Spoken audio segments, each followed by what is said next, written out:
Okay, welcome. It is July 27 of 2015. We're going to take a look at a brief summary, very brief summary, general summary of Brentano's position as a model of the mind, as a model of the unconscious and consciousness. And so if you look at the chart, basically intuition begins at the bottom of the chart and cognition is at the top of the chart. The unconscious will be to the far left, and consciousness and self-consciousness will be at the far right. It is basically a model of the mind and the model of forming a teleosis, which is a secondary object of the psychical. So this is a psychical model, but it's very general and gives us a summary position for Franz Brentano's philosophy. I have the positions numbered, so at least we should be able to follow without too much trouble. We'll begin at the bottom of the page at intuition. And in number 1, the realm of sensation, there are two sensate presentations. There's a presentation of primary continuous many things, and there's the presentation of the secondary continuous manifold things as a shared unity, as a manifold. Now our first work is the work of the intuition of the concreto. We intuitively grasp the holistic boundary of the spatial parts as things, which is reism, where things are the only category of the ontological for Brentano. But initially we just grasp a holistic boundary of spatial parts as things. It's called recto observation, or direct face-on observation, and objects in the event are grasped as concreto things. So we're dealing with the concreto, we're dealing with the recto face-on observation, not the obliquo slanted or spiritual observation, but at this point, the direct-on intuitive observation. But once we acquire these intuited things, we already, even at the level of the unconscious, before we get into the analytical, even at the level of intuition, Brentano says we do get involved in unitary intuition. So we move from the first primary intuition of the concreto to what he calls unitary intuition, and unitary intuition forms a generalization grouping. It does do some work of actual generalization. And it's here where we raise the things that we've acquired in the concreto intuitive act. We raise things to topoids, and topoids are things located in their proper interrelated place within an event. So even at the intuitive level, at the unitary intuitive level, we're able to grasp interrelated placement of each thing as a topoid, as a thing in its interrelated proper place within an event.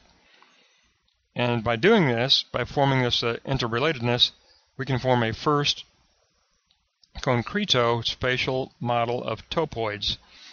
So we have lifted things of the event to topoids of interrelatedness, and we have each thing in its proper interrelated space within an event. We have a generalization, not any kind of signification. We have a generalization model, and it's concrete. This is intuitive. At the level of the unconscious, it is a concrete model of topoid things in their proper interrelated space. That's all at the level of a primary presentation for Brentano, and he wants to take us from there to secondary presentation, and secondary presentation for Brentano is all about Aristotle. And Aristotle is all about the de Kunta threshold. That's straight out of Aristotle. And that's the moment of psychical presentation of secondary objects, where secondary objects are confronted by personal analytical experience, existential and analytical experience. But the de Kunta threshold is a threshold where we also engage in dialogue with other intuiting and analyzing selves. It is a threshold of conversation. It's a threshold of dialogue. And a lot of times this doesn't come out in his essays, but when you get a look at his philosophy in a map of the psychical realm, we can see it, especially when we realize that he's so centered in Aristotle. So this threshold is a threshold of dialogue and exchange of ideas.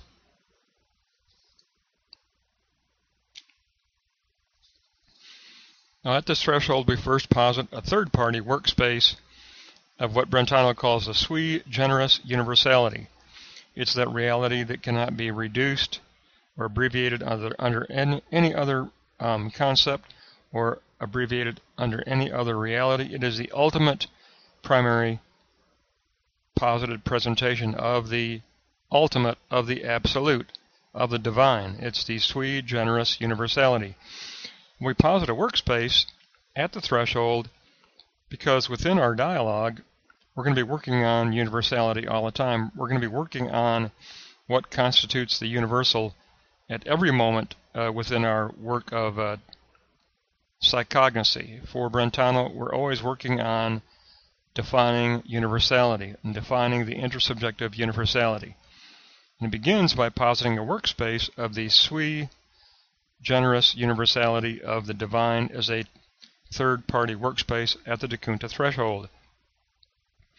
Now, through dialogue, we define the higher ideal properties for each of the topoids in our topoid model, our generalization model, and we define the topoid's spiritual magnitude as an abstract sign name. So we're going to define these, we're going to lift these topoids to signs. And we define the topoid's spiritual magnitude as the abstract is an abstract sign name, it's an abstraction. And we take up a phonetic stance. Phonetic stance means a stance of intentionality. We take up a phonetic stance at this dialogue threshold of obliquo, or indirect spiritual apprehension. Now we're working on the spiritual, and within the spiritual realm, we're taking up the attitude of obliquo, which is indirect apprehension rather than the recto face-on intuition. Now it's obliquo, indirect analytic work. We also introduce the temporal continuum into the dialogue. We don't deal just with the spatial anymore. And we work on intersubjectively acquiring the relevant spiritual mark of signification for each and every topoid within that spatial topoid model that we've carried here. Now, as an extension of this obliquo stance, we employ proteriesthesis, which is a type of logic which is really a feeling type aesthetic analysis rather than a rational logical. It's more aesthetic and feeling type analysis in order to acquire the abstracto signification of each topoid. To raise topoid, we engage the proteriesthesis analytic work of a feeling type aesthetic type of analysis. It's more of a it is analytical, but it's more of an analytic that is aesthetics rather than rational logic. And so we lift these topoids to true signs, and we take these signs and store them in a mechanical memory as a rheism network of things that have been lifted to signs. They've been lifted from thing to topoid, and now at the Dekunta threshold, they've been raised to signs. So now we have a network, a rheism network of signs of signification. But each of these signs is in a process of maturing its content. It isn't initially grasped at its maturity. It is always a content in process. Every sign, every topoid sign, is on the way of becoming mature in its content, in its descriptive content. It wants to reach a mature pleirosis of filling its content to maturity, when it becomes a completely filled, mature sign. So all of our signs are in process also. Now from this Dekunta threshold, We've been involved in working on acquiring the relevant mark of what designates a topoid as a sign. We've been using obliquo, slanted spiritual apprehension, as our intentionality at the threshold of the Dakunta threshold, and we've recognized that our signs are involved in a process of pleirosis, filling their content to a true maturity. So we've been using the concepts of relevant mark, obliquo, and pleirosis. And as far as that goes, protereistasis was another concept we employed for that aesthetic type of logic. From here we move on to the fifth moment, which begins to get into more cognitive analytic work, and that's going to be at the top of the chart to the far left at box 5. So now we have a lexical network of topoids raised to signification signs. And now we want to form the notion of the true as a corresponding singular abstracto sign genus that will be the border that will enclose our network of signs. So instead of concreto border, we're going to form a abstracto sign genus enclosure. So we're going to move from concreto border to abstracto sign genus for the ordering of our lexical network of signs. We raise the concreto enclosure of topoids to abstracto enclosure of sign genus, and the sui generis universality that we have posited at the Dakunta threshold is recalled in this moment in order to help us order and shape the lexical content, the lexical reism of signs. We need that sui generis universality now to help us shape these signs into a model. And so we do incorporate the fourth dimension of eschatological possibility at this point, or the concept of what Brentano calls a true eschatological teleosis. It's not a teleology out in the objective world yet, it's a teleosis in the psychical realm of the mind. But we're working on a teleosis that takes up the fourth dimension of eschatological possibility. So we're dealing with length, width, depth, and eschatological possibility for our event. So our teleosis that we form is going to be nested within this sui generis universality of the divine ultimate that underlies and encloses every particular teleosis that we form. Our teleosis is always nested within the universality of the divine sui generis. Now from the notion of the true, that corresponding singular abstracto sign genus particular teleosis, we want to move out of that and into the actual world of being able to posit that model into achieving the good.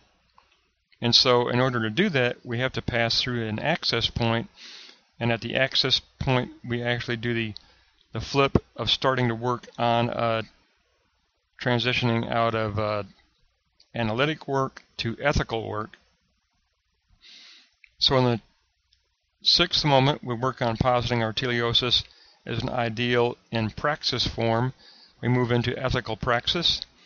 The secondary objects of our abstracto sign genus are loved as correct, and we introduce creative imagination in order to shape the genus of correspondence into a teleosis of the beautiful model. So now it's ethical. It's a teleosis of the beautiful, which that's the Greek beautiful of moral nobility. So now we're going to form a teleosis of moral nobility as a model, a praxis model of ethics. And secondary object plus imagination equals the idea of the moral nobility. And we want to form a model of psychognostic insight, ethical insight, that will enrich the psychical ideas that we've gathered in the fifth moment. We want to lift these psychical ideas from the fifth moment into an ethical realm that deals with ethical nobility, moral nobility, and we want to get involved in making that very practical and putting that into the real, actual, concrete, historical world. And so if we look at praxis, how we form that in the seventh moment, we take up, we have to have a generic concept for our ethics, and Brentano says that is the generic concept of Kalistan ta dikaion, which equals the most beautiful righteousness, or the most beautiful moral nobility. And we take up an aesthetics of moral nobility as our attitude. We form a praxis model of relation. And what we do is we recall the ideal teleosis sign model that we formed in 5, and we apply the generic concept of Kalistan dikaion to it, and we form a model of, and this is his term, we form a model of ethical relational coincidence that we're going to imprint over our lexical network, Rayism network of signs. So we're going to imprint our lexical network that we've got arranged in the 5th moment. We're going to imprint it with the ethical, and it's going to be an ethical relational coincidence. So we take the ethical relational coincidence and use it as an imprinting, and we imprint our previous model to transform it to an ethical model. So how does all this work philosophically? How do we apply this to a philosophical concept like logos? How does logos function within Brentano's system? Well, our teleosis seeks to realize the greatest possible spiritual good, according to Brentano, by our loving it, by our furthering it, and by our serving it. And logos will actually equal the adopted generic concept of the Christian ethical prescript to love God with all your soul, heart, and mind, and to love your neighbor as self. And so for Brentano, ultimately logos is the divine, sui generis backdrop to all of reality, plus our posited teleosis that we take as an ideality and form into a praxis positing. So it's the sui generis plus our teleosis that makes up the philosophical concept of logos for Brentano. So it gives us a very, very brief, very general look at his position within the psychical framework of intuition and cognition and unconsciousness and consciousness. It's just a good way to kind of look at all of his concepts, because I've put the concepts in blocks, but you can kind of see from the chart that we've got a chance to take a look at recto, concreto, abstracto, relevant mark, obliquo, plerosis, proter aesthesis, the summation of the abstracto enclosure of sign genus, and then moving on to a true teleosis, and then to praxis, and that Kalistan ta dikaion, and then from there we moved on to the true logos as sui generis and teleosis. So the main thing that this model does, I think, it addresses every one of his concepts, and he mixes Greek, Latin, English. He mixes everything in his concepts, as we noticed. You end up with a recto, concreto, abstracto, and then he jumps to Greek, proter aesthesis. So he's all over with Latin to Greek, from Latin to Greek, back and forth. That's just his methodology, his ex-Catholic heritage. He's very comfortable by doing that. He's very familiar with the Latin and the Greek, so he uses it just universally, and he uses it in every one of his essays. But in this way, we kind of get a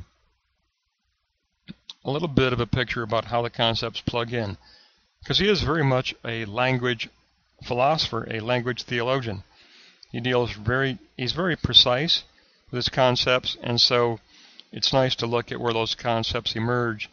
And we notice that that really for Brentano, the center of the chart is the center of his position. It's Aristotle's De Kunta threshold. Everything is centered around Aristotle's De Kunta threshold for Brentano. That central block, number 4. Block 4 is the central position of his entire philosophy. It's Aristotle's De Kunta threshold, which is realm of spirit, but it's also realm of dialogue. So it gives us a way to kind of just get a look at the overall psychical model, and gives us a chance to look at the way that he distributes his Latin and Greek concepts.